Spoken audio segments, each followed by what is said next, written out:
ज्ञान योग स्वामी विवेकानंद जी द्वारा न्यूयॉर्क में दिया गया भाषण। वास्तविक और व्यावहारिक मनुष्य। जय ठाकुर, जय मां। ओम शिव शिव शिव। हम यहाँ खड़े हैं, परंतु हमारी दृष्टि दूर, बहुत दूर और कभी कभी तो कोसों दूर चली जाती है। जब से मनुष्य ने विचार करना आरंभ किया, तभी से वह ऐसा करता आ रहा है। मनुष्य सदैव आगे और दूर देखने का प्रयत्न करता है। वह जानना चाहता है कि इस शरीर के नष्ट होने के बाद वह कहाँ चला जाता है। इसकी व्याख्या करने के लिए अनेक सिद्धांतों का प्रचार हुआ, सैकड़ों मतों की स्थापना हुई। इनमें से कुछ मत खंडित करके छोड़ भी दिए गए और कुछ स्वीकार किए गए। और जब तक मनुष्य इस जगत में रहेगा, तब तक वह विचार करता रहेगा, तब तक ऐसा चलेगा। इन सभी मतों में कुछ न कुछ सत्य है और साथ ही उनमें बहुत सा असत्य भी है। इस संबंध में भारत में जो सब अनुसंधान हुए हैं, उन्हीं का सार, उन्हीं का फल मैं तुम्हारे सामने रखने का प्रयत्न करूंगा। भारतीय दार्शनिकों के इन सब विभिन्न मतों का समन्वय, तात्विक तथा मनोवैज्ञानिकों का समन्वय और यदि हो सका तो उनके साथ आधुनिक वैज्ञानिक चिंतकों का भी समन्वय करने का प्रयत्न करूंगा। वेदांत दर्शन का एक विषय है एकत्व की खोज। हिंदू मन वस्तु विशेष के लिए परवाह नहीं करता, वह तो सदैव सामान्य की, यही क्यों सार्वभौमिक की खोज करता है। वह क्या है जिसके जान लेने से सब कुछ जाना जा सकता है। यही एक विषय वस्तु है। जिस प्रकार मिट्टी के एक ढेले को जान लेने पर मिट्टी से बनी हुई समस्त वस्तुओं को जान लिया जाता है, उसी प्रकार ऐसी कौन सी वस्तु है जिसे जान लेने पर स्वयं समस्त विश्व को जाना जा सकता है। यही एक खोज है। हिंदू दार्शनिकों के मतानुसार समस्त जगत का विश्लेषण करके उसे आकाश में परिवसित किया जाता है। हम अपने चारों ओर जो कुछ देखते हैं, अनुभव करते हैं, छूते हैं, आस्वादन करते हैं, वह सब इसी आकाश की विभिन्न अभिव्यक्ति मात्र है। यह आकाश सूक्ष्म और सर्वव्यापी है। ठोस, तरल और बाष्पीय सब प्रकार के पदार्थ, सब प्रकार के रूप, शरीर, पृथ्वी, सूर्य, चंद्र, तारे सब इसी आकाश से निर्मित हैं। किस शक्ति ने इस आकाश पर कार्य करके इसमें से जगत की सृष्टि की? आकाश के साथ एक सर्वव्यापी शक्ति रहती है। जगत में जितनी भी भिन्न भिन्न प्रकार की शक्तियां हैं, आकर्षण, विकर्षण, यहाँ तक कि विचार शक्ति भी, सभी प्राण नामक एक महाशक्ति की अभिव्यक्तियां हैं। इसी प्राण ने आकाश पर कार्य करके इस जगत प्रपंच की रचना की है। कल्प के प्रारंभ में यह प्राण मानो अनंत आकाश समुद्र में प्रसुप्त रहता है। प्रारंभ में यह आकाश गतिहीन होकर अवस्थित था। बाद में प्राण के प्रभाव से इस आकाश समुद्र में गति उत्पन्न होने लगती है और जैसे जैसे इस प्राण का स्पंदन या गति होने लगती है, वैसे वैसे इस आकाश समुद्र में से नाना ब्रह्मांड, नाना जगत, कितने ही सूर्य, चंद्र, तारे, पृथ्वी, मनुष्य, जंतु, उद्भिद और नानाविध शक्तियां उत्पन्न होती रहती हैं। अतएव हिंदुओं के मत से सब प्रकार की शक्तियां प्राण की और सब प्रकार के भौतिक पदार्थ आकाश की विभिन्न अभिव्यक्तियां हैं। कल्पांत में सभी ठोस पदार्थ पिघल जाएंगे और वह तरल पदार्थ वाष्पीय आकार में परिणत हो जाएगा। वह फिर तेज रूप धारण करेगा। अंत में सब कुछ जिस आकाश से उत्पन्न हुआ था उसी में विलीन हो जाएगा और आकर्षण, विकर्षण, गति आदि समस्त शक्तियां धीरे धीरे मूल प्राण में परिणत हो जाएंगी। उसके बाद जब तक फिर से कल्प आरंभ नहीं होता तब तक यह प्राण मानो निद्रित अवस्था में रहेगा। कल्प आरंभ होने पर वह जागकर पुनः नाना रूपों को प्रकाशित करेगा और कल्पांत में फिर से सबका लय हो जाएगा। बस इसी प्रकार सृष्टि की प्रक्रिया आती है और चली जाती है, मानो एक बार पीछे और एक बार आगे झूल रहा है। आधुनिक विज्ञान की भाषा में कहेंगे कि एक समय वह स्थितिशील, स्टैटिक रहता है, फिर गतिशील, डायनेमिक हो जाता है। एक समय प्रसुप्त रहता है और फिर क्रियाशील हो जाता है। बस इसी प्रकार अनंत काल से चला आ रहा है। पर यह विश्लेषण भी अधूरा है। इतना तो आधुनिक भौतिक विज्ञान को भी ज्ञात है।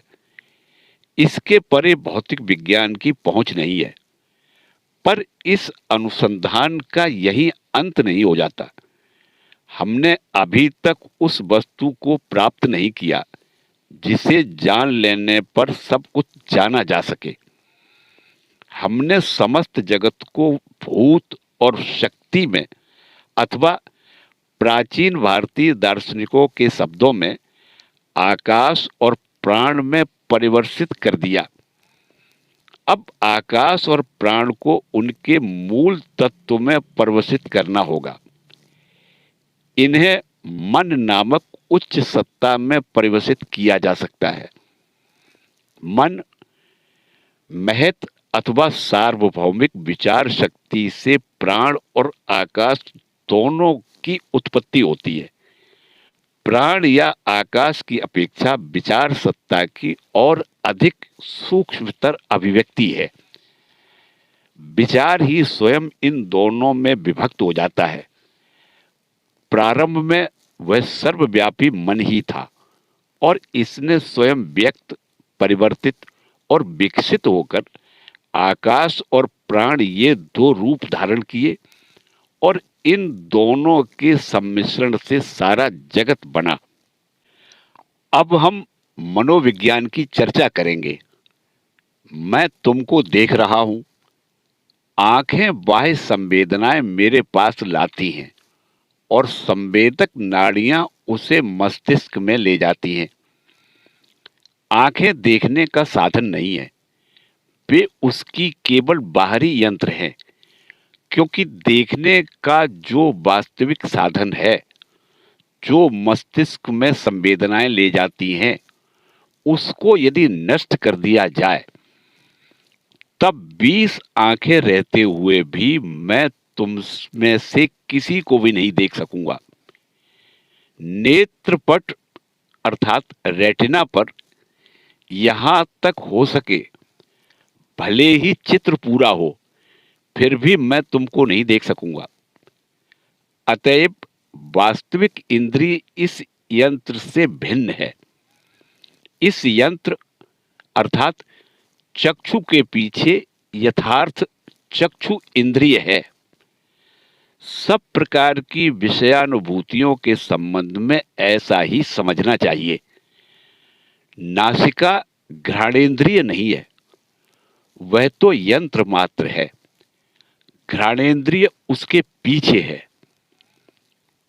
प्रत्येक इंद्रिय के संबंध में समझना चाहिए कि बाह्य यंत्र इस स्थूल शरीर में अवस्थित है और उनके पीछे इस स्थूल शरीर में ही इंद्रियां भी मौजूद हैं। पर इतना ही पर्याप्त नहीं है। मान लो मैं तुमसे कुछ कह रहा हूं और तुम बड़े ध्यान से मेरी बात सुन रहे हो। इसी समय यहां 1 घंटा बजता है और शायद तुम उस घंटे की धुन को नहीं सुन पाते। यह शब्द तरंग तुम्हारे कान में पहुंचकर कान के पर्दे में आघात करती है। नाड़ियों के द्वारा यह संवाद मस्तिष्क में पहुंचा, पर फिर भी तुम उसे नहीं सुन सके। ऐसा क्यों? यदि मस्तिष्क में आवेग संवाहित करने से ही सुनने की सारी क्रिया संपूर्ण हो जाती है, तो फिर तुम क्यों सुन नहीं सके? किसी अन्य घटक का अभाव था। मन इंद्रिय से युक्त नहीं था। जिस समय मन इंद्रियों से पृथक रहता है, उस समय इंद्रियों द्वारा लाए गए किसी भी संवाद को मन ग्रहण नहीं करता। जब मन उनसे युक्त रहता है, तभी वह किसी भी संवाद को ग्रहण करने में समर्थ होता है। पर इससे भी विषयानुभूति पूर्ण नहीं हो पाती।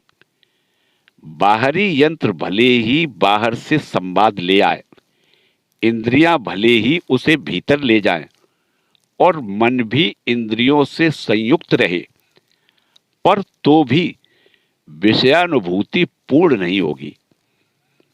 एक और वस्तु आवश्यक है। भीतर से प्रतिक्रिया होनी चाहिए। प्रतिक्रिया से ज्ञान उत्पन्न होता है। बाहर की वस्तु ने मानो मेरे अंदर संवाद प्रवाह भेजा। मेरे मन ने उसे ले जाकर बुद्धि के निकट अर्पित कर दिया। बुद्धि ने पहले से बने हुए मन के संस्कारों के अनुसार उसे सजाया और बाहर की ओर एक प्रतिक्रिया प्रवाह भेजा। बस इस प्रतिक्रिया के साथ ही विषयानुभूति होती है। मन की जो स्थिति यह प्रतिक्रिया भेजती है, उसे बुद्धि कहते हैं, किंतु इससे भी विषयानुभूति पूर्ण नहीं हुई। मान लो एक कैमरा है और एक पर्दा। मैं इस पर्दे पर एक चित्र डालना चाहता हूं, तो मुझे क्या करना होगा? मुझे उस यंत्र में से नाना प्रकार की प्रकाश किरणों को इस पर्दे पर डालने का और उन्हें एक स्थान में एकत्र करने का प्रयत्न करना होगा। इसके लिए एक अचल वस्तु की आवश्यकता है, जिस पर चित्र डाला जा सके। किसी चलनशील वस्तु पर ऐसा करना असंभव है। कोई स्थिर वस्तु चाहिए, क्योंकि मैं जो आकाश किरणें डालना चाहता हूं वे सचल हैं और इन सचल प्रकाश किरणों को किसी अचल वस्तु पर एकत्र, एकीभूत, समन्वित और संपूरित करना होगा। यही बात उन संवेदनों के विषय में भी है, जिन्हें इंद्रियां मन के निकट और मन बुद्धि के निकट समर्पित करता है। जब तक ऐसी कोई वस्तु नहीं मिल जाती जिस पर यह चित्र डाला जा सके, जिस पर ये भिन्न भिन्न भाव एकत्रीभूत होकर मिल सके, तब तक यह विषयानुभूति पूर्ण नहीं होती। वह कौन सी वस्तु है जो समुदाय को एकत्व का भाव प्रदान करती है? वह कौन सी वस्तु है जो विभिन्न गतियों के भीतर भी प्रतिक्षण एकत्व की रक्षा किए रहती है? वह कौन सी वस्तु है जिस पर भिन्न भिन्न भाव मानो एक ही जगह गुथे रहते हैं, जिस पर विभिन्न विषय आकर मानो एक जगह वास करते हैं और एक अखंड भाव धारण करते हैं? हमने देखा है कि इस प्रकार की कोई वस्तु अवश्य होनी चाहिए और उस वस्तु का शरीर और मन की तुलना में अचल होना आवश्यक है। जिस पर्दे पर यह कैमरा चित्र डाल रहा है वह इन प्रकाश किरणों की तुलना में अचल है। यदि ऐसा न हो तो चित्र पड़ेगा ही नहीं। अर्थात उस वस्तु को, उस दृष्टा को एक व्यक्ति होना चाहिए। जिस वस्तु पर मन यह सब चित्रांकन करता है, जिस पर मन और बुद्धि द्वारा ले जाई गई हमारी संवेदनाएं स्थापित, श्रेणीबद्ध और एकत्रीभूत होती है, बस उसी को मनुष्य की आत्मा कहते हैं। तो हमने देखा कि समष्टि मन या महत, आकाश और प्राण इन दो भागों में विभक्त है और मन के पीछे है आत्मा। समष्टि मन के पीछे जो आत्मा है उसे ईश्वर कहते हैं। व्यष्टि में यह मनुष्य की आत्मा मात्र है। जिस प्रकार विश्व में समष्टि मन आकाश और प्राण के रूप में परिणत हो गया है, उसी प्रकार समष्टि आत्मा भी मन के रूप में परिणत हो गई है। अब प्रश्न उठता है, क्या इसी प्रकार व्यष्टि मनुष्य के संबंध में भी समझना होगा? मनुष्य का मन भी क्या उसके शरीर का सृष्टा है और क्या उसकी आत्मा उसके मन की सृष्टा है? अर्थात मनुष्य का शरीर, मन और आत्मा ये क्या तीन विभिन्न वस्तुएं हैं, अथवा ये एक के भीतर ही तीन है, अथवा ये सब एक ही सत्ता की तीन विभिन्न अवस्थाएं हैं? हम क्रमशः इसी प्रश्न का उत्तर देने का प्रयत्न करेंगे। जो भी हो, हमने अब तक यही देखा कि पहले तो यह स्थूल देह है, उसके पीछे है इंद्रियां, फिर मन, तत्पश्चात बुद्धि और बुद्धि के भी पीछे है आत्मा। तो पहली बात यह हुई कि आत्मा शरीर से पृथक है और वह मन से भी पृथक है। बस यहीं से धर्म जगत में मतभेद देखा जाता है। द्वैतवादी कहते हैं कि आत्मा सगुण है, अर्थात भोग, सुख, दुख आदि सभी यथार्थ में आत्मा के धर्म है। पर अद्वैतवादी कहते हैं कि वह निर्गुण है, उसमें ये धर्म नहीं है।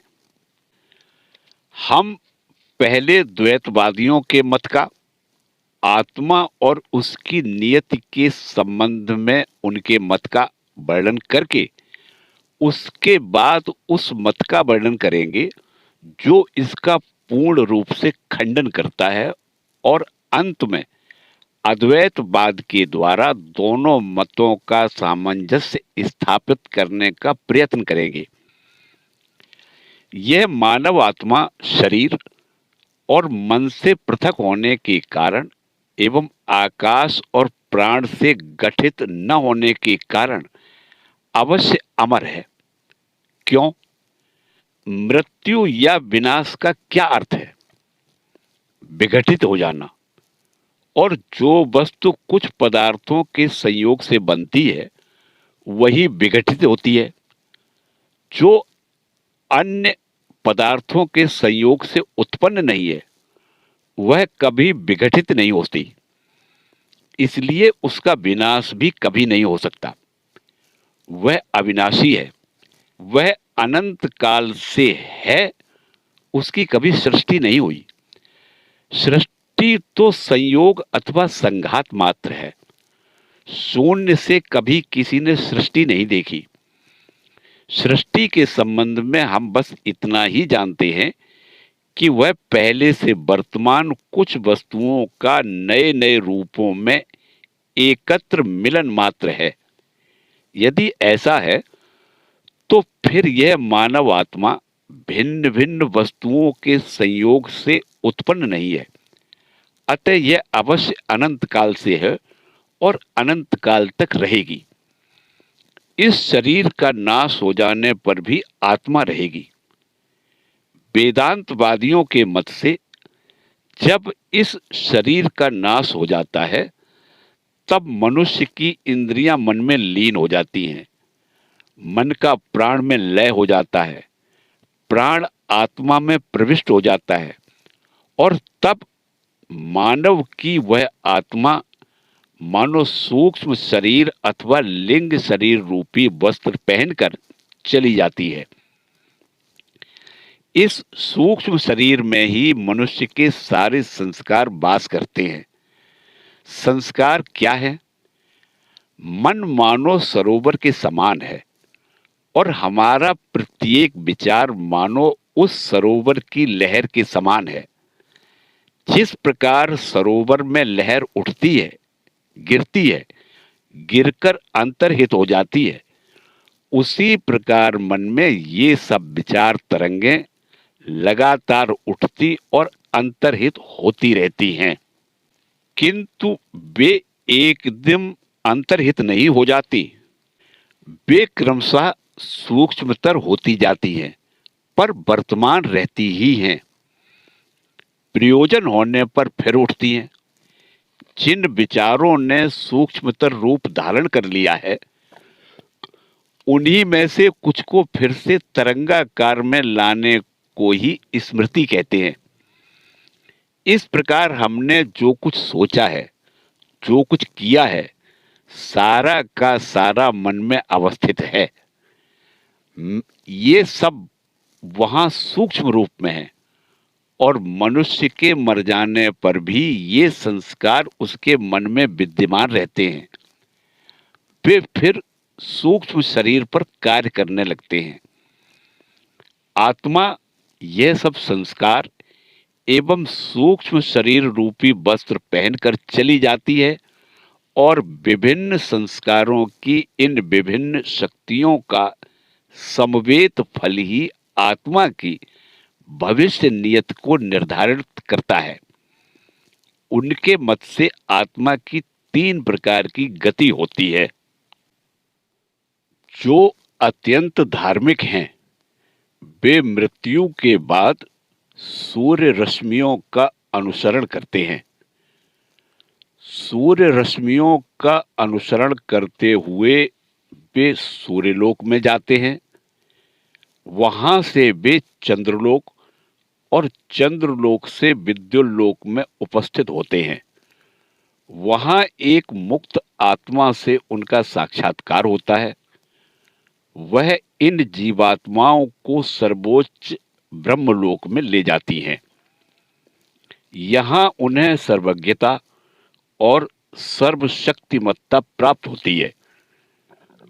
उनकी शक्ति और ज्ञान प्रायः ईश्वर के समान हो जाता है और द्वैतवादियों के मत से वे अनंत काल तक वहां वास करते हैं, अथवा अद्वैतवादियों के मतानुसार कल्पांत में ब्रह्म के साथ एकत्व प्राप्त करते हैं।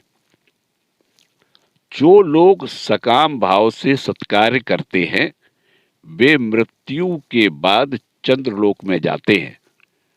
वहां नाना प्रकार के स्वर्ग हैं।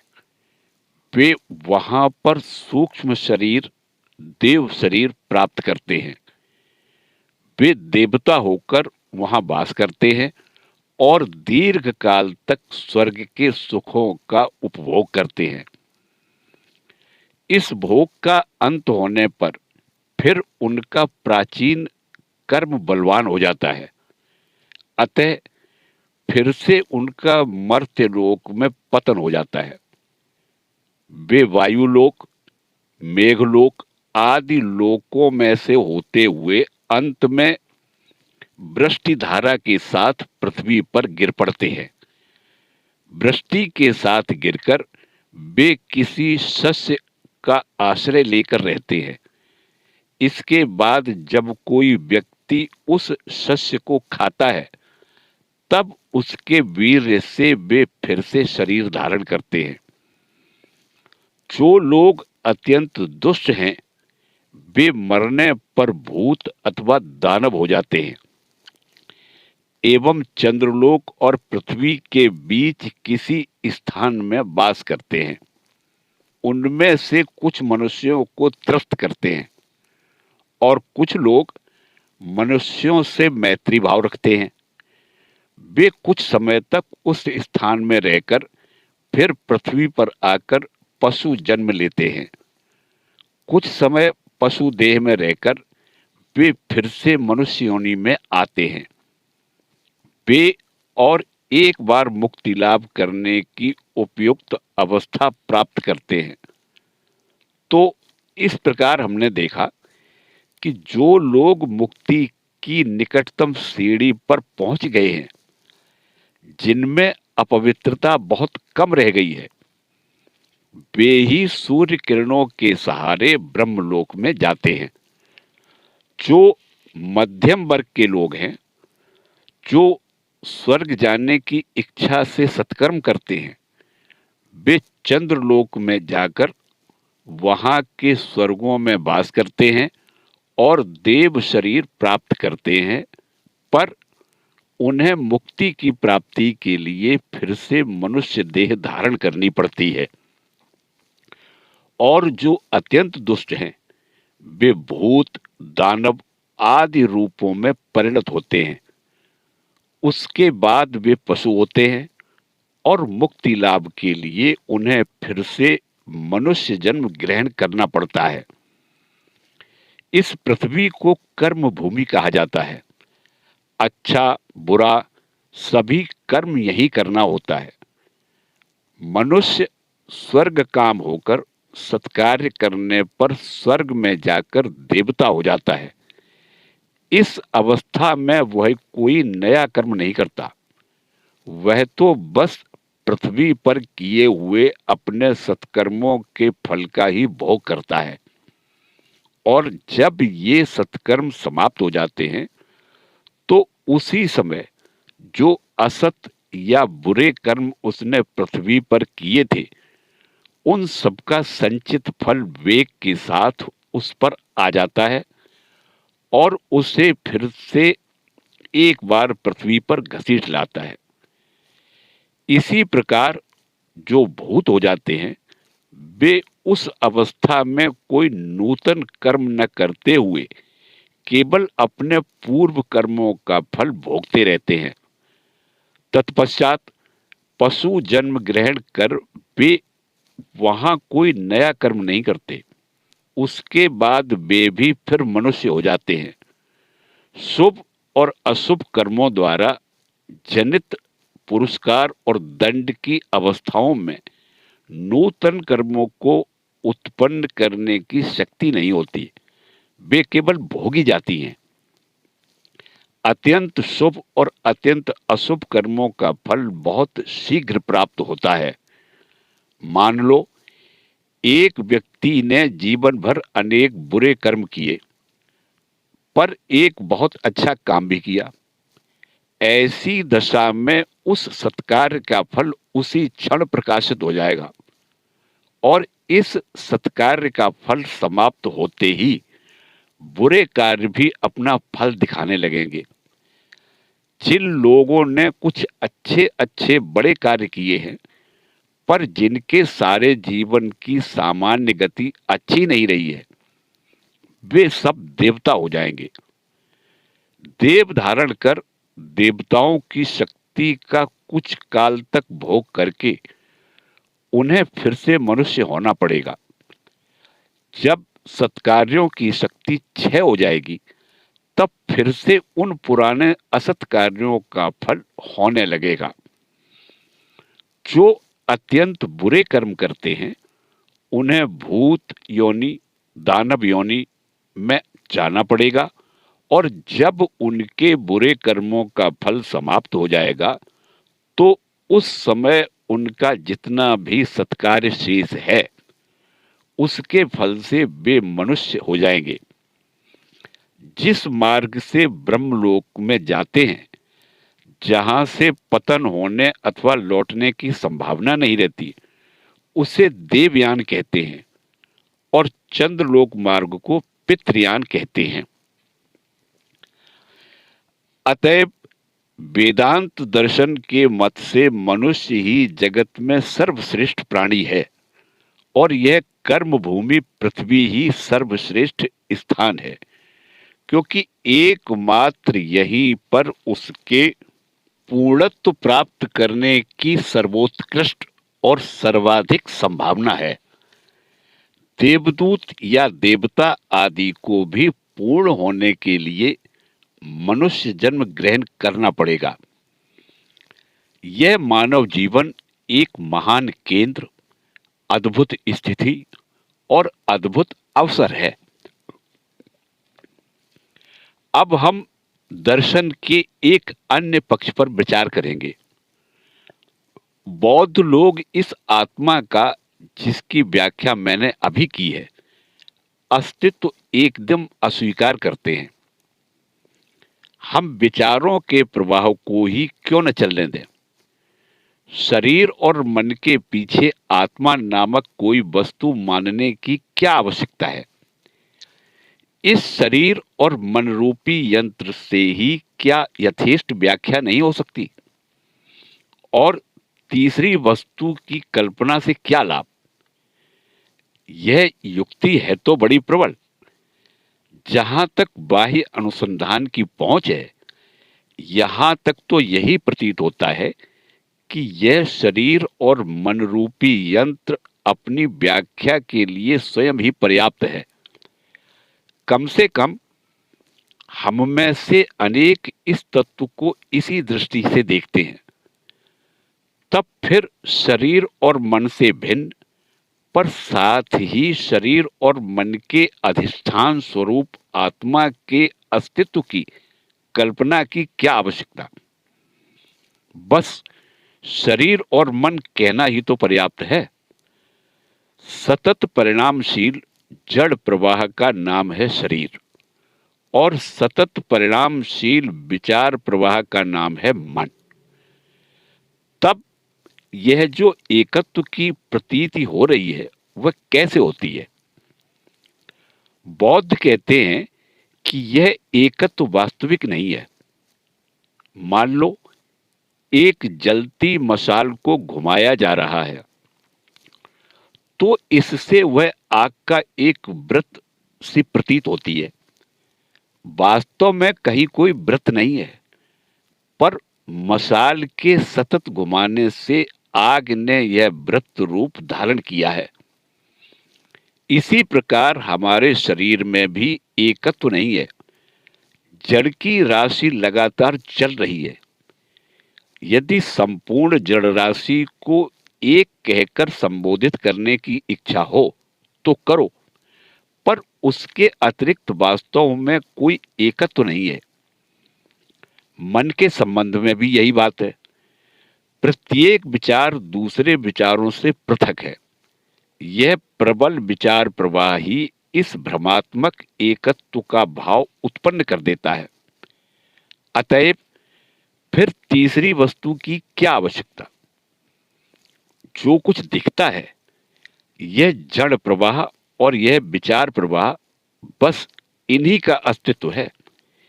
इनके पीछे और कुछ है, यह सोचने की आवश्यकता ही क्या। बहुत से आधुनिक संप्रदायों ने बौद्धों के इस मत को ग्रहण कर लिया है और वे सभी इसे नई तथा अपनी खोज कहकर प्रतिपादित करना चाहते हैं। अधिकतर बौद्ध दर्शनों में मुख्य बात यही है कि यह परिदृश्यमान जगत पर्याप्त है। इसके पीछे और कुछ है या नहीं, यह अनुसंधान करने की बिल्कुल आवश्यकता नहीं। यह इंद्रिय ग्राह्य जगत ही सर्वस्व है। किसी वस्तु को इस जगत के आश्रय रूप में कल्पना करने की आवश्यकता ही क्या। सब कुछ गुणों का ही सवाल है। ऐसे किसी अनुमानिक द्रव्य की कल्पना करने की क्या आवश्यकता, जिसमें वे सब गुण आश्रित हों। द्रव्य का ज्ञान आता है केवल गुण राशि के त्वरित स्थान परिवर्तन के कारण। इसलिए नहीं कि कोई अपरिणामी वस्तु वास्तव में उनके पीछे है। हम देखते हैं कि ये युक्तियां बड़ी प्रबल हैं और मानवता के सामान्य अनुभव को सत्य लगती हैं। वास्तव में लाखों मनुष्यों में एक व्यक्ति भी इस दृश्य जगत से अतीत किसी वस्तु की धारणा नहीं कर सकता। अधिकांश लोगों के लिए प्रकृति केवल परिवर्तन की परिणामी, घूर्णित, मिश्रित और परस्पर घुलती हुई राशि मात्र है। हम में से बहुत कम लोगों ने ही अपने पीछे स्थित उस स्थिर समुद्र का थोड़ा सा आभास पाया होगा। हमारे लिए तो यह समुद्र तरंगों से आलोड़ित रहता है और जगत हमें तरंगों की चंचल राशि मात्र प्रतीत होता है। इस प्रकार हम दो मत देखते हैं। एक तो यह कि इस शरीर और मन के पीछे एक स्थिर और अपरिणामी सत्ता है, और दूसरा यह कि इस जगत में स्थिरता और नित्यता जैसा कुछ भी नहीं है। सब कुछ परिवर्तन ही परिवर्तन है। इस मत वैभिन्न का समाधान हमें विचार के अगले सोपान अद्वैत में मिलता है। अद्वैतवादी कहते हैं, द्वैतवादियों की यह बात कि जगत की एक अपरिणामी पूर्व पीठिका है, सत्य है। किसी अपरिणामी वस्तु की कल्पना किए बिना हम परिणाम की कल्पना ही नहीं कर सकते। किसी अपेक्षाकृत अल्प परिणामी वस्तु की तुलना में ही किसी वस्तु के परिणाम की बात सोची जा सकती है, और पूर्वोक्त अल्प परिणामी वस्तु भी अपने से कम परिणाम वाली वस्तु की तुलना में अधिक परिणामशील है, और इस प्रकार का क्रम चलता ही रहेगा जब तक हम विवश होकर एक ऐसी वस्तु को स्वीकार कर लेते हैं जिसका कभी परिणाम नहीं होता। यह समस्त व्यक्त जगत प्रपंच निश्चय ही एक अव्यक्त, स्थिर और शांत अवस्था में था। जब वह विरोधी शक्तियों का संतुलन था, अर्थात जब कोई भी शक्ति क्रियाशील नहीं थी, क्योंकि साम्यावस्था भंग होने पर ही शक्ति क्रियाशील होती है। यह ब्रह्मांड फिर से उसी साम्यावस्था की प्राप्ति के लिए सदा धावमान है। यदि हमारा किसी विषय के संबंध में निश्चित ज्ञान है तो वह यही है। द्वैतवादी जब कहते हैं कि कोई अपरिणामी वस्तु है, तब वे ठीक ही कहते हैं, पर उनका यह विश्लेषण कि एक अंतर्निहित वस्तु है जो न शरीर है न मन, वरन इन दोनों से पृथक है, भूल है।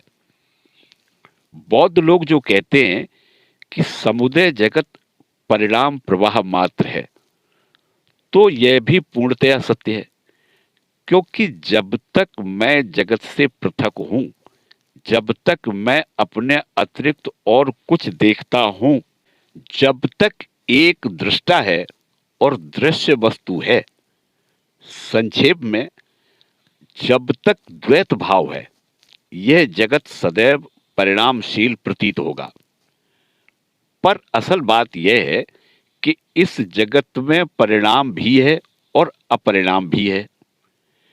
आत्मा, मन और शरीर, ये तीनों पृथक पृथक वस्तुएं नहीं हैं, बल्कि वे एक ही हैं, क्योंकि इन तीनों से बना हुआ यह प्राणी वस्तुतः एक है।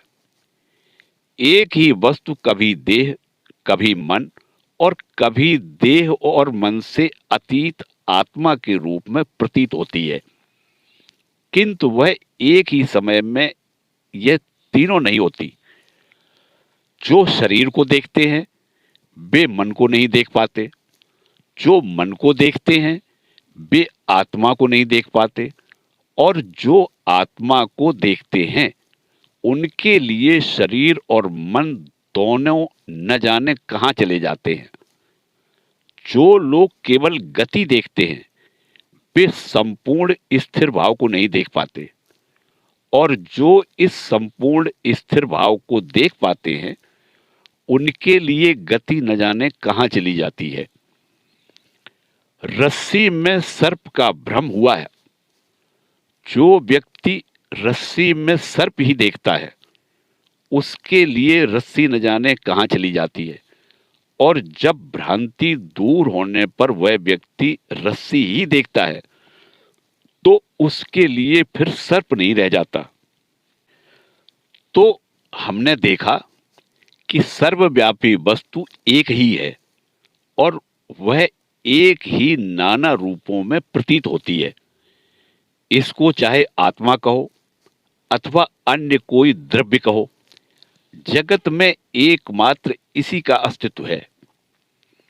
अद्वैतवादियों की भाषा में यह आत्मा ही ब्रह्म है, जो नाम रूप की उपाधि के कारण अनेक प्रतीत हो रहा है। समुद्र की तरंगों की ओर देखो, एक भी तरंग समुद्र से पृथक नहीं है, फिर भी तरंग पृथक क्यों प्रतीत होती है? नाम और रूप के कारण। तरंग की आकृति और उसे हमने जो तरंग नाम दिया है, बस इन दोनों ने उसे समुद्र से पृथक किया है।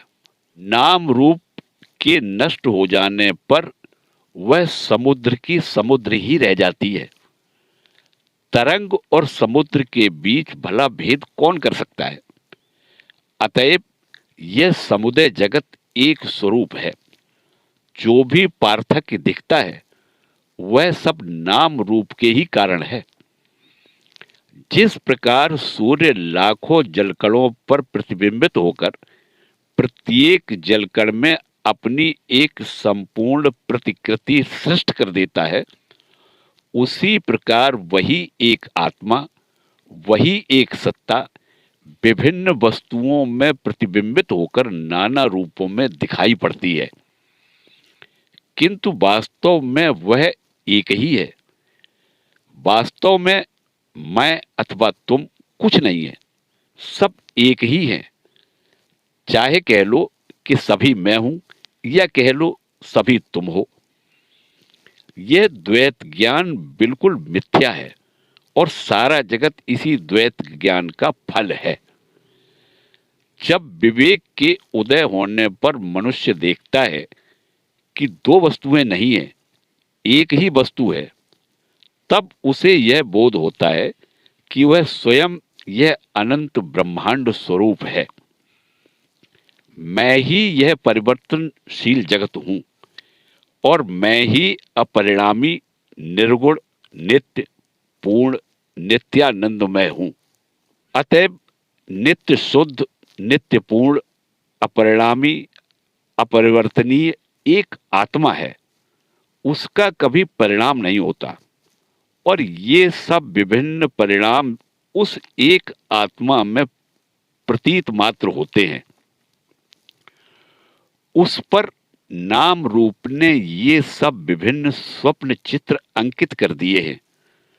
रूप ने ही तरंग को समुद्र से पृथक किया है। मान लो कि तरंग विलीन हो गई तो क्या यह रूप रहेगा?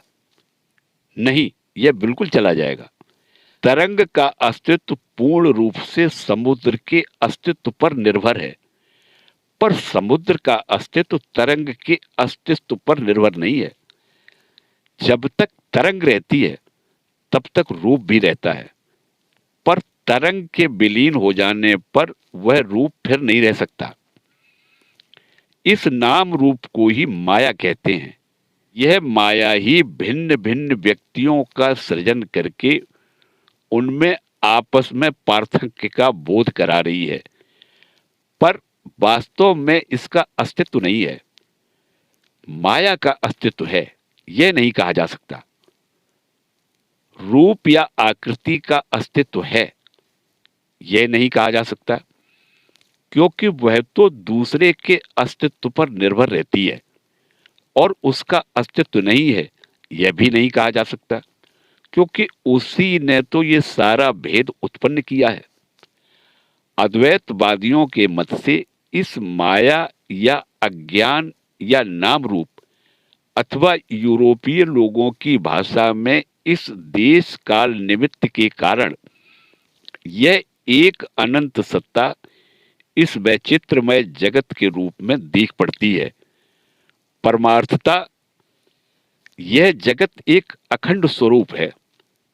जब तक कोई दो परमार्थता सत्य वस्तुओं की कल्पना करता है, तब तक वह ब्रह्म है। जब वह जान जाता है कि सत्ता केवल एक है, तभी वह यथार्थ में जानता है। जितना ही दिन बीतता जाता है, उतना ही हमारे निकट भौतिक स्तर पर, मानसिक स्तर पर और आध्यात्मिक स्तर पर ही यह सत्य प्रमाणित होता जाता है। अब प्रमाणित हो गया है कि तुम, मैं, सूर्य, चंद्र, तारे सभी एक ही जड़ समुद्र के भिन्न भिन्न अंशों के नाम मात्र हैं और यह जड़ राशि अपने रूपाकार में सतत परिवर्तित होती रहती है।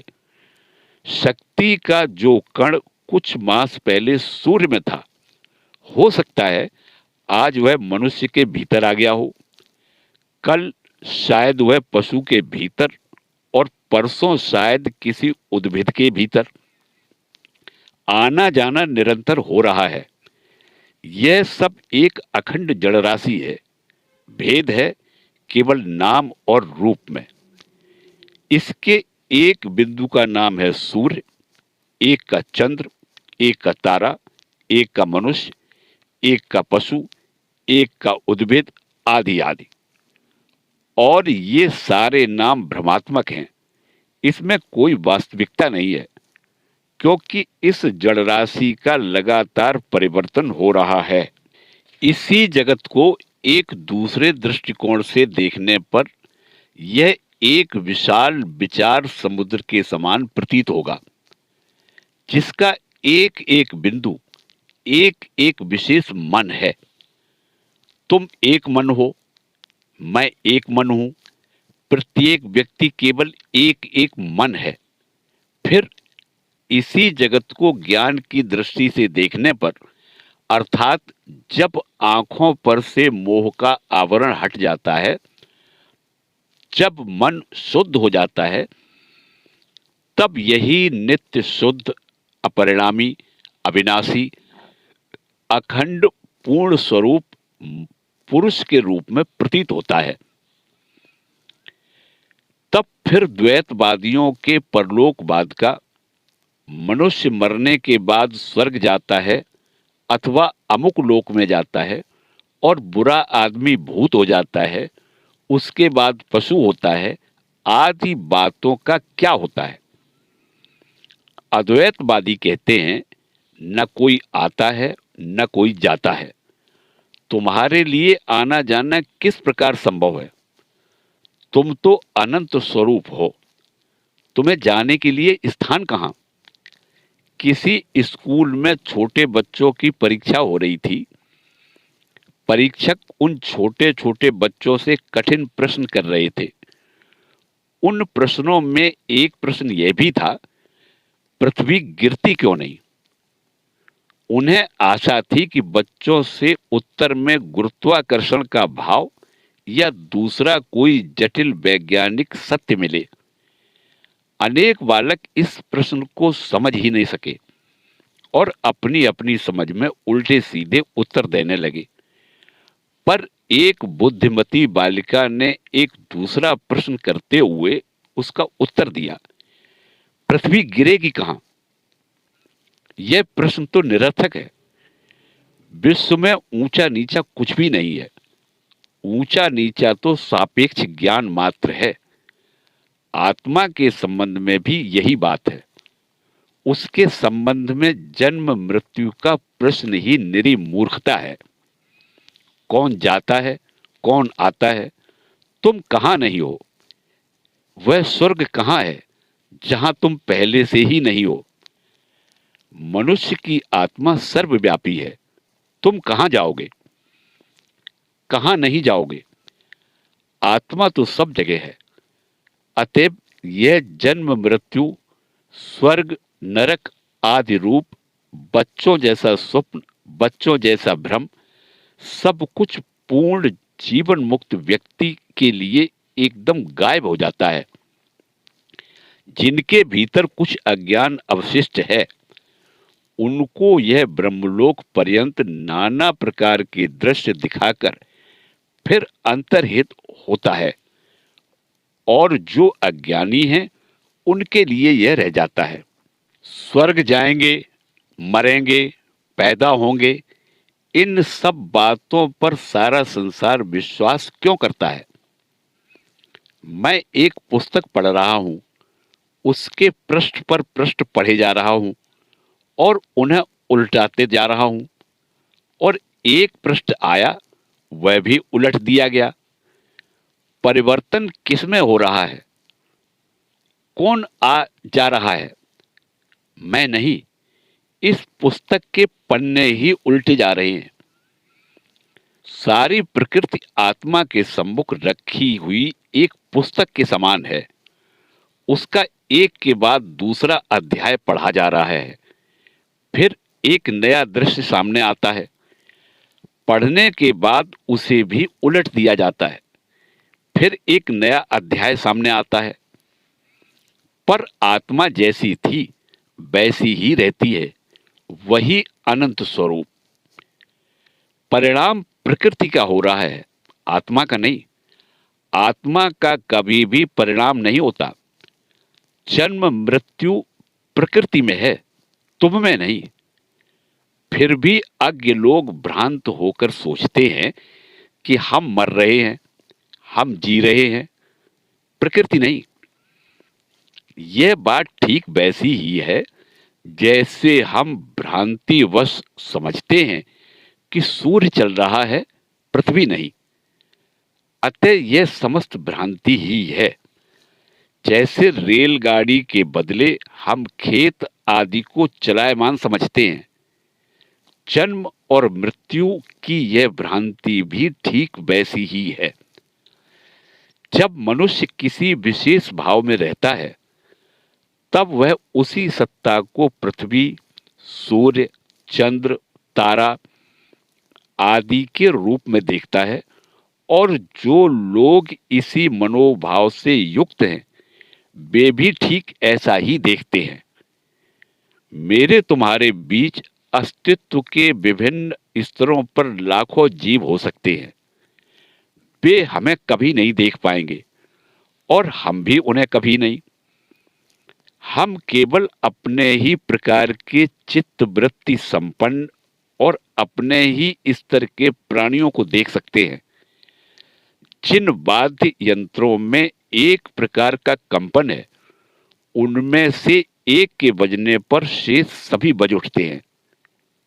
मान लो हम अभी जिस कंपन से युक्त हैं, उसे हम मानव कंपन नाम दे देते हैं। अब यदि यह कंपन बदल जाए तो फिर मनुष्य दिखाई नहीं देंगे।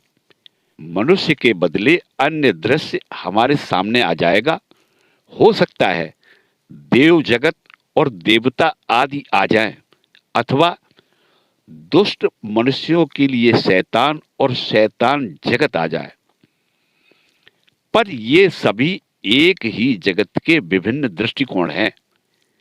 यह जगत मानव दृष्टि से पृथ्वी, सूर्य, चंद्र, तारा आदि रूपों में दिखता है। फिर यही दुष्टता की दृष्टि से देखने पर नरक या दंडालय के रूप में प्रतीत होता है। और जो स्वर्ग जाना चाहते हैं, वे सभी जगत को स्वर्ग के रूप में देखते हैं। जो व्यक्ति आजीवन यह सोचता रहा है कि मैं स्वर्ग में सिंहासन पर बैठे हुए ईश्वर के निकट जाकर सारा जीवन उनकी उपासना करूंगा, वह मृत्यु के बाद अपने उसी मनोभाव के अनुरूप देखेगा। यह जगत ही उसके लिए एक बृहत स्वर्ग में परिणत हो जाएगा। वह देखेगा कि नाना प्रकार की अप्सराएं, किन्नर आदि उड़ते फिर रहे हैं और देवता लोग सिंहासनों पर बैठे हैं। स्वर्ग आदि सब कुछ मनुष्य के गढ़े हुए हैं। अतएव अद्वैतवादी कहते हैं, द्वैतवादियों की बात सत्य तो है, पर यह सब उनका अपना ही बनाया हुआ है। ये सब लोक, शैतान, पुनर्जन्म आदि सभी काल्पनिक हैं और मानव जीवन भी ऐसा ही है। ये सब तो काल्पनिक हो और मानव जीवन सत्य हो, ऐसा कभी नहीं हो सकता। इसी जीवन मात्र को सत्य मानकर मनुष्य सर्वदा एक महान भूल करता है। अन्यान्य वस्तुओं को तो जैसे स्वर्ग, नरक आदि को काल्पनिक कहने से वह ठीक समझ लेता है, पर अपने अस्तित्व को वह कभी काल्पनिक मानना ही नहीं चाहता। यह सारा दृश्यमान जगत कल्पना मात्र है और सबसे बड़ा मिथ्या ज्ञान तो यह है कि हम शरीर हैं। हम कभी भी शरीर नहीं थे और न कभी हो सकते हैं। हम केवल मनुष्य हैं, यह कहना सबसे बड़ी मिथ्या बात है। हम तो जगत के ईश्वर हैं। ईश्वर की उपासना करके हमने सदा अपनी अव्यक्त आत्मा की ही उपासना की है। अपने को जन्म से ही दुष्ट और पापी सोचना, यही सबसे बड़ी मिथ्या बात है। पापी तो वह है जो दूसरों को पापी देखता है। मान लो यहां एक बच्चा है और सोने की मोहरों से भरा एक थैली तुम यहां मेज पर रख देते हो। मान लो एक चोर आया और थैली ले गया। बच्चे की दृष्टि में थैली का रखा जाना और चोरी हो जाना दोनों समान है। उसके भीतर चोर नहीं है, इसलिए वह बाहर भी चोर नहीं देखता। पापी और दुष्ट मनुष्य को ही बाहर में पाप दिखता है, साधु पुरुष को नहीं। अत्यंत असाधु व्यक्ति इस जगत को नरक के रूप में देखते हैं। मध्यम श्रेणी के लोग इसे स्वर्ग के रूप में देखते हैं और जो पूर्ण सिद्ध पुरुष हैं वे इसे साक्षात भगवान के रूप में देखते हैं। बस तभी नेत्रों पर से आवरण हट जाता है और पवित्र एवं शुद्ध हुआ वह व्यक्ति देखता है कि उसकी दृष्टि बिल्कुल बदल गई है। जो दुस्वप्न उसे लाखों वर्षों से पीड़ित कर रहे थे वे सब एकदम समाप्त हो जाते हैं और जो अपने को इतने दिन मनुष्य, देवता आदि समझ रहा था, जो अपने को कभी ऊपर, कभी नीचे, कभी पृथ्वी पर, कभी स्वर्ग में, तो कभी और किसी स्थान में स्थित समझता था, वह देखता है कि वह वास्तव में सर्वव्यापी है। वह काल के अधीन नहीं है, काल ही उसके अधीन है। सारे स्वर्ग उसके भीतर हैं। वह स्वयं किसी स्वर्ग में अवस्थित नहीं है और मनुष्य ने आज तक जितने देवताओं की उपासना की है वे सब के सब उसके भीतर ही अवस्थित हैं। वह स्वयं किसी देवता में अवस्थित नहीं है। वह देव, असुर, मानव, पशु, उद्भिद, प्रस्तर आदि सभी का सृष्टि करता है और उस समय मनुष्य का असल स्वरूप उसके निकट, इस जगत से श्रेष्ठतर, स्वर्ग से भी श्रेष्ठतर, अनंत काल से भी अधिक अनंत और सर्वव्यापी आकाश से भी अधिक सर्वव्यापी रूप से प्रकाशित होता है। तभी मनुष्य निर्भय हो जाता है, तभी वह मुक्त हो जाता है। तब सारी भ्रांति दूर हो जाती है, सारे दुख दूर हो जाते हैं, सारा भय एकदम चिरकाल के लिए समाप्त हो जाता है। तब जन्म न जाने कहाँ चला जाता है और उसके साथ मृत्यु भी। दुख न जाने कहाँ गायब हो जाता है और उसके साथ सुख भी। पृथ्वी उड़ जाती है और उसके साथ साथ स्वर्ग भी उड़ जाता है। शरीर चला जाता है और उसके साथ मन भी। उस व्यक्ति की दृष्टि में यह सारा विश्व मानो अंतर्हित हो जाता है।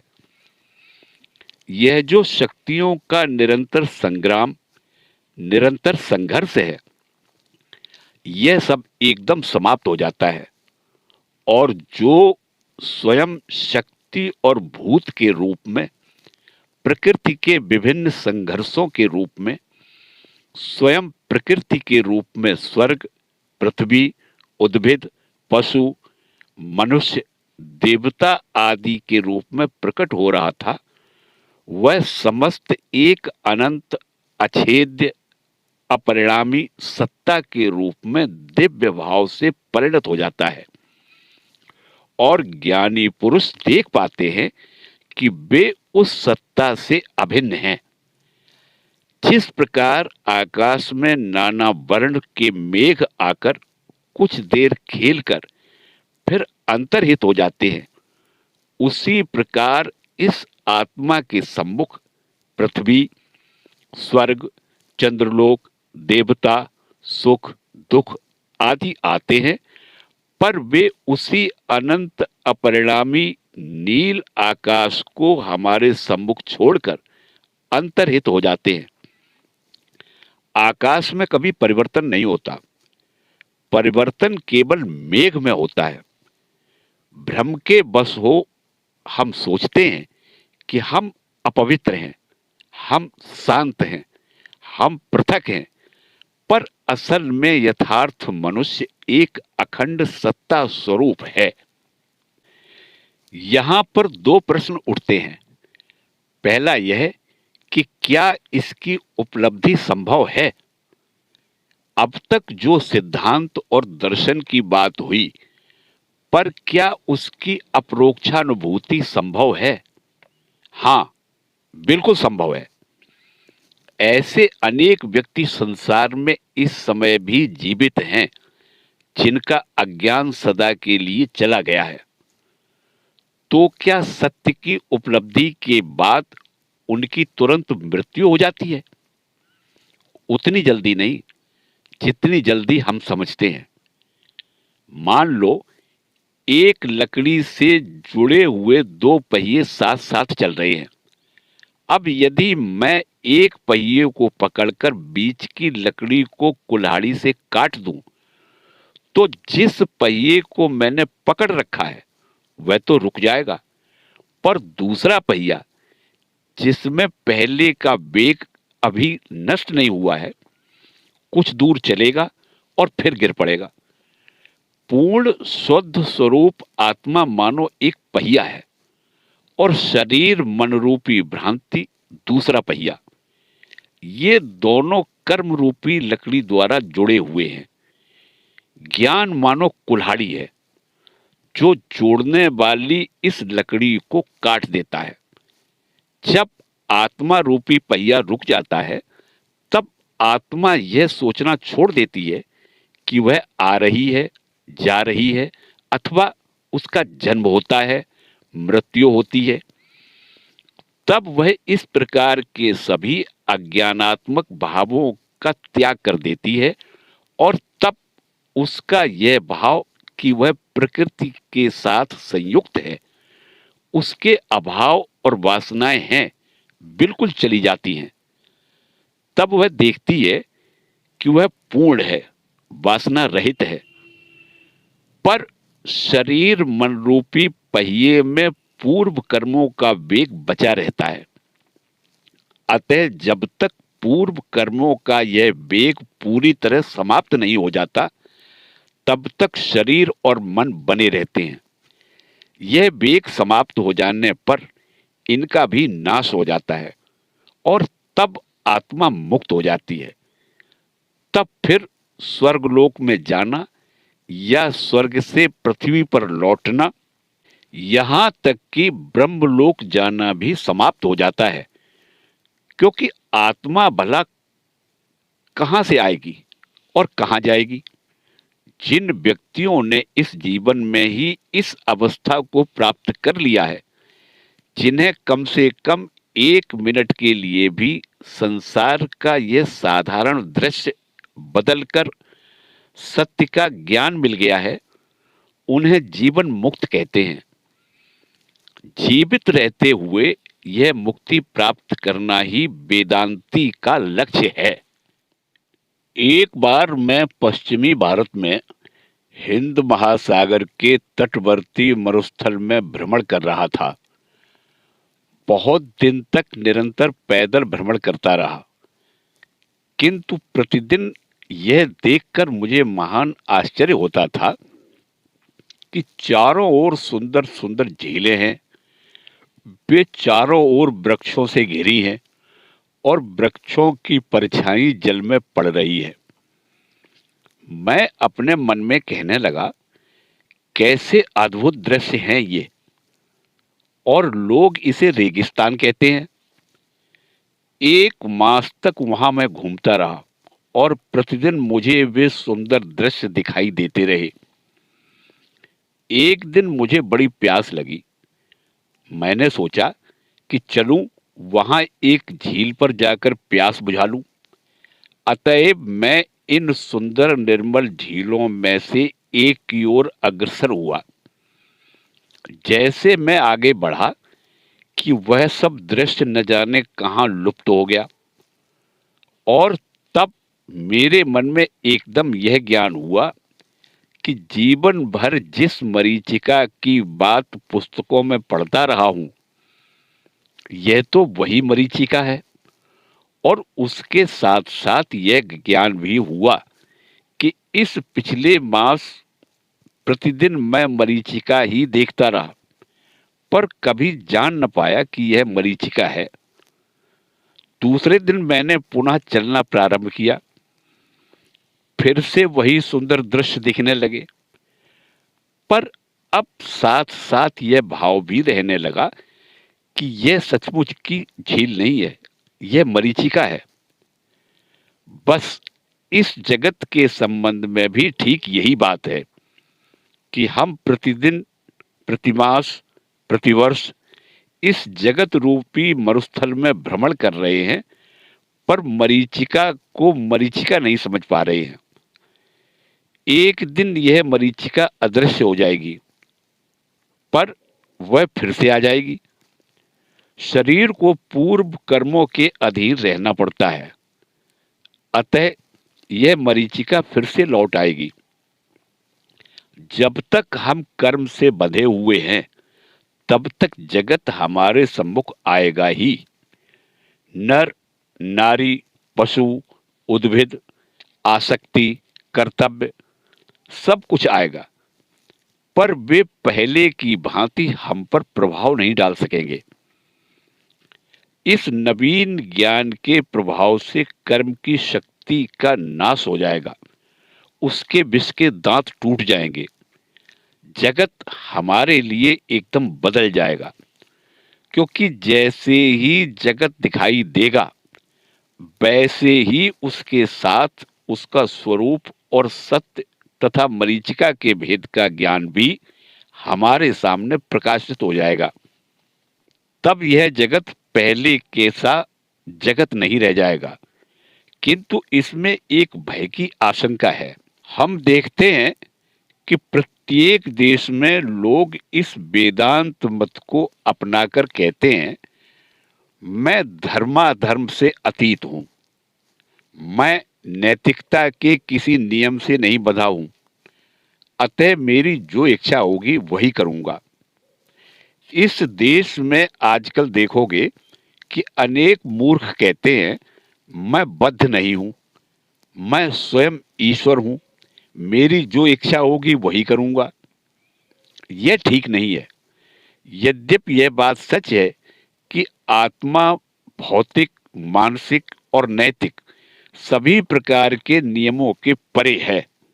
नियम के अंदर बंधन है और नियम के बाहर मुक्ति। यह भी सच है कि मुक्ति आत्मा का जन्मगत स्वभाव है, ये उसका जन्म सिद्ध अधिकार है और आत्मा का यह वास्तविक मुक्त स्वभाव भौतिक आवरण के भीतर से मनुष्य की प्रतीयमान स्वतंत्रता के रूप में प्रतीत होता है। अपने जीवन के प्रत्येक क्षण हम अपने को मुक्त अनुभव करते हैं। हम अपने को मुक्त अनुभव किए बिना एक क्षण भी जीवित नहीं रह सकते, बोल नहीं सकते और श्वास प्रश्वास भी नहीं ले सकते। किंतु फिर कुछ विचार करने पर यह भी प्रमाणित हो जाता है कि हम एक मशीन के समान हैं, मुक्त नहीं। तब कौन सी बात सत्य मानी जाए? हम मुक्त हैं, यह धारणा ही क्या भ्रमात्मक है? एक पक्ष कहता है कि मैं मुक्त हूं, यह धारणा भ्रमात्मक है, और दूसरा पक्ष कहता है कि मैं बद्ध हूं, यह धारणा भ्रमात्मक है। यह कैसे? वास्तव में मनुष्य मुक्त है। मनुष्य परमार्थता जो है वह मुक्त के अतिरिक्त और कुछ हो ही नहीं सकता। किंतु ज्यों ही वह माया के जगत में आता है, ज्यों ही नाम रूप के भीतर पड़ जाता है, त्यों ही वह बद्ध हो जाता है। स्वाधीन इच्छा कहना ही भूल है। इच्छा कभी स्वाधीन नहीं हो सकती। होगी कैसे?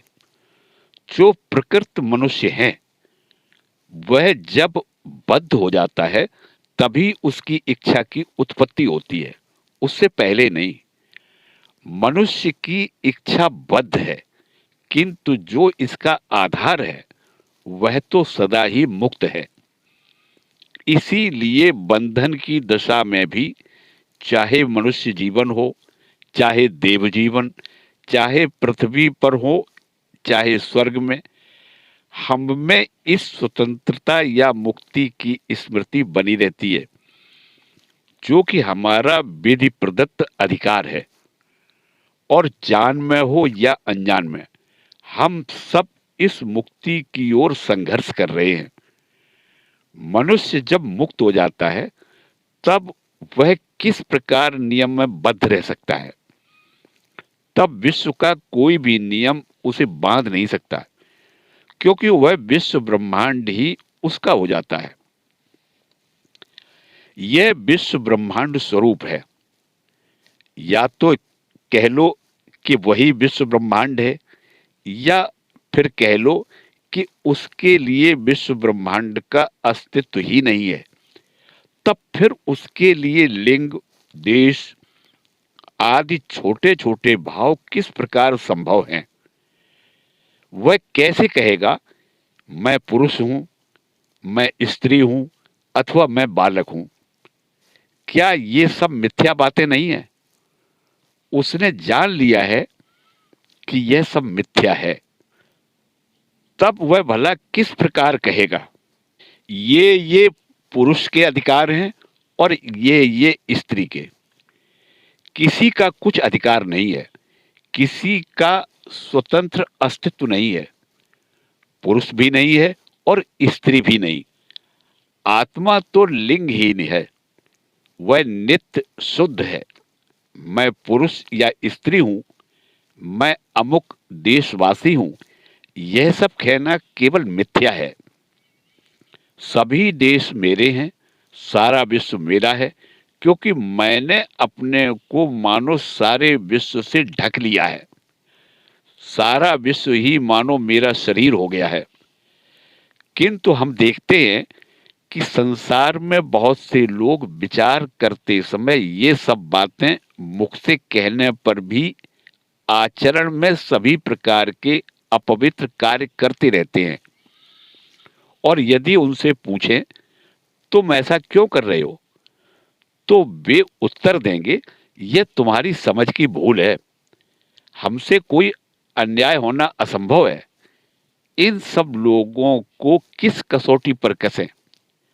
कसौटी यह है, यद्यपि शुभ और अशुभ दोनों एक ही आत्मा के आंशिक प्रकाश मात्र हैं, फिर भी अशुभ मनुष्य के वास्तविक स्वरूप का, उसकी आत्मा का बाह्यतम आवरण है और शुभ अपेक्षाकृत निकटतम आवरण है। जब तक मनुष्य अशुभ के स्तर को छिन्न नहीं कर लेता, तब तक वह शुभ के स्तर पर नहीं पहुंच सकता, और जब तक वह शुभ और अशुभ दोनों के स्तरों को पार नहीं कर लेता, तब तक वह आत्मा तक नहीं पहुंच सकता। आत्मा की प्राप्ति होने पर उसके लिए फिर क्या रह जाता है? अत्यंत अल्प कर्म, अतीत जीवन के कर्मों का अति अल्प वेग। पर यह वेग भी शुभ कर्मों का ही वेग होता है। जब तक अशुभ वेग एकदम समाप्त नहीं हो जाता, जब तक पहले की अपवित्रता बिल्कुल दग्ध नहीं हो जाती, तब तक कोई भी सत्य का साक्षात्कार और उसकी उपलब्धि नहीं कर सकता। अतएव जिन लोगों ने आत्मा को प्राप्त किया है, जिन्होंने सत्य का साक्षात्कार कर लिया है, उनके लिए अतीत जीवन के शुभ संस्कार, शुभ वेग ही बच रहता है। शरीर में वास करते हुए भी और अनवरत कर्म करते हुए भी वे केवल सत्कर्म ही करते हैं। उनके मुख से सबके प्रति केवल आशीर्वाद ही निकलता है। उनके हाथ केवल सत्कार्य ही करते हैं। उनका मन केवल सद्चिंतन ही कर सकता है। उनकी उपस्थिति ही, चाहे वे कहीं भी रहें, सर्वत्र मानव जाति के लिए महान आशीर्वाद होती है। वह स्वयं एक सजीव आशीर्वाद होते हैं। यदि वह कुछ भी न बोले, तो भी उसका होना मात्र मानवता के लिए आशीष स्वरूप है। ऐसा व्यक्ति अपनी उपस्थिति मात्र से घोर दुरात्मा को भी संत बना देता है। इस प्रकार के व्यक्ति के द्वारा क्या कोई बुरा कार्य संभव है? याद रखो, प्रत्यक्षानुभूति और केवल मुख से कहने में आकाश पाताल का अंतर है। अज्ञानी व्यक्ति भी नाना प्रकार की ज्ञान की बातें कहता है। तोता भी इस तरह बक लेता है। मुंह से कहना एक बात है और अनुभव करना दूसरी बात। दर्शन, मतामत, विचार, शास्त्र, मंदिर, संप्रदाय आदि अपने स्थान पर ठीक हैं, पर प्रत्यक्षानुभूति होने पर यह सब पीछे छूट जाते हैं। जैसे नक्शा अच्छी चीज है, पर नक्शे में अंकित देश को स्वयं देखकर आने के बाद यदि उसी नक्शे को फिर से देखो, तो कितना अंतर दिखाई पड़ेगा। अतएव जिन्होंने सत्य को प्रत्यक्ष कर लिया है, उन्हें फिर सत्य को समझने के लिए न्याय, युक्ति, तर्क, वितर्क आदि बौद्धिक व्यायामों की आवश्यकता नहीं रह जाती। उनके लिए तो सत्य जीवन का जीवन प्रत्यक्ष से भी प्रत्यक्ष हो जाता है। वेदांतियों की भाषा में वह मानो उनके लिए हस्तामलकवत हो जाता है। प्रत्यक्ष उपलब्धि करने वाले लोग निसंकोच भाव से कह सकते हैं, यही आत्मा है। तुम उनके साथ कितना ही तर्क क्यों न करो, वे तुम्हारी बात पर केवल हंसेंगे। वे उसे बच्चे की अंड वंड बकवास ही समझेंगे और उन्हें बकने देंगे। उन्होंने सत्य का साक्षात्कार किया और पूर्ण हो गए। मान लो तुम एक देश देखकर आए और कोई व्यक्ति तुम्हारे पास आकर यह तर्क करने लगा कि उस देश का कहीं अस्तित्व ही नहीं है। वह फिर कितना ही तर्क क्यों न करे, पर उसके प्रति तुम्हारा भाव यही रहेगा कि वह पागल खाने में भेज देने लायक है। इसी प्रकार जो धर्म की प्रत्यक्ष उपलब्धि कर चुके हैं, वे कहते हैं जगत में धर्म संबंधी जो बातें सुनी जाती हैं वे सब केवल बच्चों की सी बातें हैं। प्रत्यक्षानुभूति ही धर्म का सार है। धर्म की उपलब्धि की जा सकती है। प्रश्न यह है कि क्या तुम इसके अधिकारी हो चुके हो? क्या तुम्हें धर्म की सचमुच में आवश्यकता है?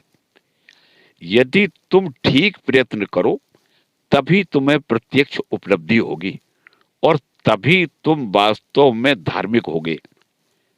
जब तक यह उपलब्धि तुम्हें नहीं होती तब तक तुम में और नास्तिक में कोई भेद नहीं। नास्तिक तो फिर भी निष्कपट होते हैं, किंतु जो कहता है कि मैं धर्म में विश्वास करता हूं पर उसकी प्रत्यक्ष अनुभूति की चेष्टा नहीं करता, वह निश्चय ही निष्कपट नहीं है। दूसरा प्रश्न यह है कि उपलब्धि के बाद क्या होता है। मान लो कि हमने जगत का यह अखंड भाव, यह भाव कि हम ही एकमात्र अनंत पुरुष हैं, उपलब्ध कर लिया। मान लो हमने जान लिया कि एकमात्र आत्मा ही विद्यमान है और वही विभिन्न रूपों में प्रकाशित हो रही है। तो अब प्रश्न यह है कि इस प्रकार जान लेने से हमारा क्या हुआ? तब क्या हम निश्चेष्ट ही एक कोने में बैठकर मर जाएं? इससे जगत का क्या उपकार होगा? वही प्राचीन प्रश्न फिर से घूम फिर कर आता है। पहले तो इससे जगत का उपकार क्यों हो? क्यों? मैं इसका कारण जानना चाहता हूं। लोगों को यह प्रश्न करने का अधिकार ही क्या है कि इससे जगत का क्या भला होगा? ऐसा पूछने का अर्थ क्या है? छोटे छोटे बच्चे मिठाई पसंद करते हैं। मान लो तुम विद्युत के बारे में कुछ खोज कर रहे हो और बच्चा तुमसे कहता है इससे क्या मिठाई मिलेगी? तुम कहते हो नहीं, तो वह कह उठता है तो फिर इससे क्या लाभ? तत्व ज्ञान के अनुसंधान में रत देखकर लोग ठीक इसी प्रकार पूछते हैं, इससे जगत का क्या उपकार होगा? क्या इससे हमें रुपया मिलेगा? नहीं, तो फिर इससे क्या लाभ? लोग उपकार का अर्थ बस इतना ही समझते हैं। तो भी धर्म की इस प्रत्यक्षानुभूति से जगत का पूरा उपकार होता है। लोगों को भय होता है कि जब वे यह अवस्था प्राप्त कर लेंगे, जब उन्हें ज्ञान हो जाएगा कि सभी एक हैं, तब उनके प्रेम का स्रोत सूख जाएगा। जीवन में जो कुछ मूल्यवान है वह सब चला जाएगा।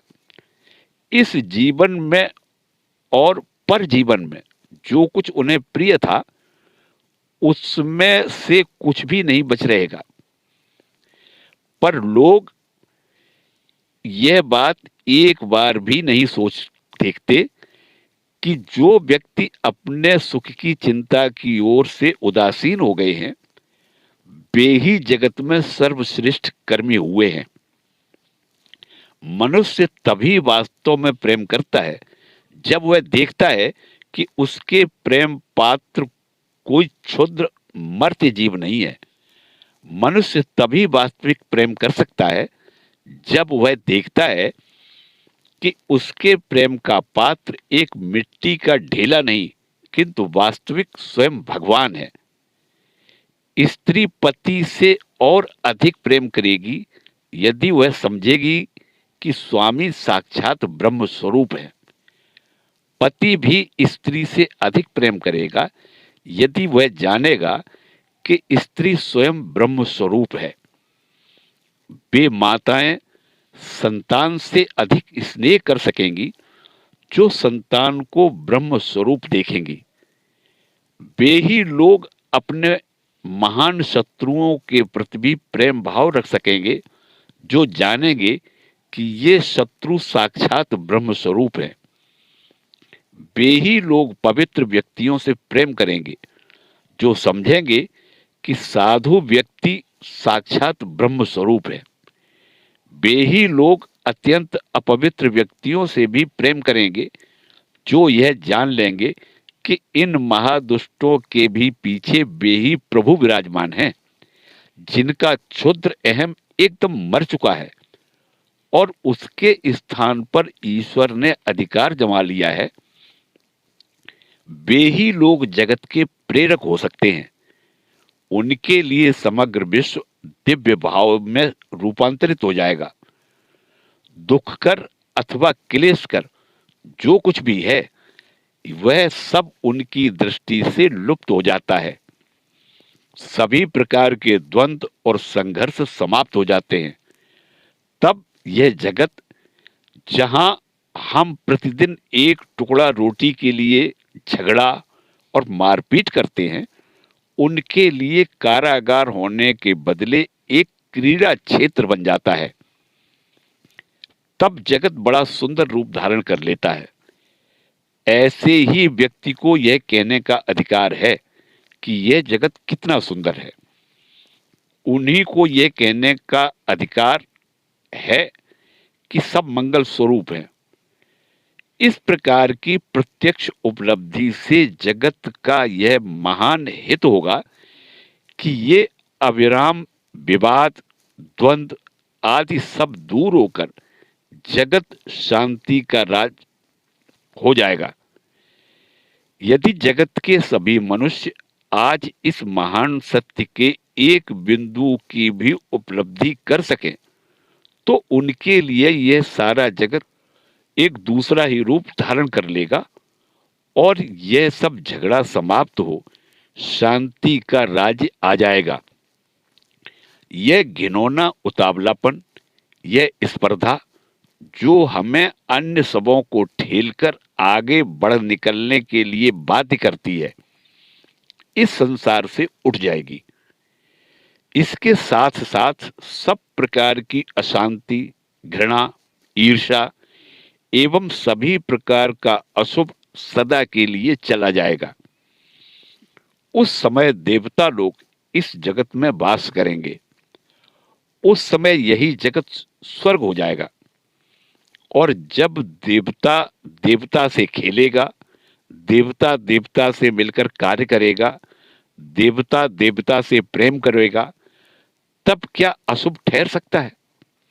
ईश्वर की प्रत्यक्ष उपलब्धि का यही एक बड़ी उपयोगिता है। समाज में तुम जो कुछ देख रहे हो, वह सभी उस समय परिवर्तित होकर एक दिव्य रूप धारण कर लेगा। तब तुम किसी मनुष्य को बुरा नहीं समझोगे। यही प्रथम महालाभ है। उस समय तुम लोग किसी अन्याय करने वाले बेचारे नर नारी की ओर घृणापूर्ण दृष्टि से नहीं देखोगे। हे महिलाओं, फिर तुम प्रणयाकांक्षा में रात भर रास्ते में भटकती फिरने वाली दुखिया स्त्री की ओर घृणा से नहीं देखोगी, क्योंकि तुम वहां भी साक्षात ईश्वर को देखोगी। तब तुम में ईर्ष्या अथवा दूसरों पर शासन करने का भाव नहीं रहेगा, सब चला जाएगा। तब प्रेम इतना प्रबल हो जाएगा कि मानव जाति को सतपथ पर चलाने के लिए फिर चाबुक की आवश्यकता नहीं रह जाएगी। यदि संसार के नर नारियों का 10वां भाग भी बिल्कुल चुप रहकर एक क्षण के लिए कहे, तुम सभी ईश्वर हो, हे मानवों, हे पशुओं, हे सब प्रकार के जीवित प्राणियों, तुम सभी एक जीवंत ईश्वर के प्रकाश हो, तो आधे घंटे के अंदर ही सारे जगत का परिवर्तन हो जाए। उस समय चारों ओर घृणा के बीज न बोकर ईर्ष्या और असत चिंता का प्रवाह न फैलाकर सभी देशों के लोग सोचेंगे कि सभी वह हैं। जो कुछ तुम देख रहे हो या अनुभव कर रहे हो, वह सब वही है। तुम्हारे भीतर अशुभ न रहने पर तुम अशुभ किस तरह देखोगे? तुम्हारे भीतर यदि चोर नहीं है तो तुम किस प्रकार चोर देखोगे? तुम स्वयं यदि खूनी नहीं हो तो किस प्रकार खूनी देखोगे? साधु हो जाओ तो असाधु भाव तुम्हारे अंदर से एकदम चला जाएगा। इस प्रकार सारे जगत का परिवर्तन हो जाएगा।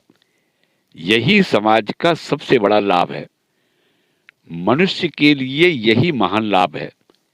ये सब भाव भारत में प्राचीन काल में अनेक महात्माओं द्वारा आविष्कृत और कार्य रूप में परिणत हुए थे, पर आचार्यों की संकीर्णता और देश की पराधीनता आदि अनेक विध कारणों से ये सब भाव चारों ओर फैल न सके। फिर भी ये सब महान सत्य हैं। जहां भी इन विचारों का प्रभाव पड़ा है वहीं मनुष्य ने देवत्व प्राप्त कर लिया है। ऐसे ही एक देव स्वभाव मनुष्य के स्पर्श द्वारा मेरा समस्त जीवन परिवर्तित हो गया है। इनके संबंध में आगामी रविवार को मैं तुमसे कहूंगा। आज इन सब भावों का जगत में प्रचार करने का समय आ गया है। अब मठों की चार दीवारी में आबद्ध न रहकर केवल पंडितों के पढ़ने की दार्शनिक पुस्तकों में आबद्ध न रहकर केवल कुछ संप्रदायों के अथवा कुछ पंडितों के एकाधिकार में न रहकर इन भावों का समस्त जगत में प्रचार होगा, जिससे ये साधु, पापी, आबाल वृद्ध वनिता, शिक्षित अशिक्षित सभी की साधारण संपत्ति हो जाए। तब ये सब भाव इस जगत के वातावरण को ओतप्रोत कर देंगे और हम श्वास प्रश्वास द्वारा जो वायु ले रहे हैं वह अपने प्रत्येक स्पंदन के साथ कहने लगेगी, तत्त्वमसि। असंख्य चंद्र सूर्य पूर्ण यह समग्र ब्रह्मांड वाक शक्ति युक्त प्रत्येक प्राणी के माध्यम से एक स्वर से कह उठेगा, तत्त्वमसि।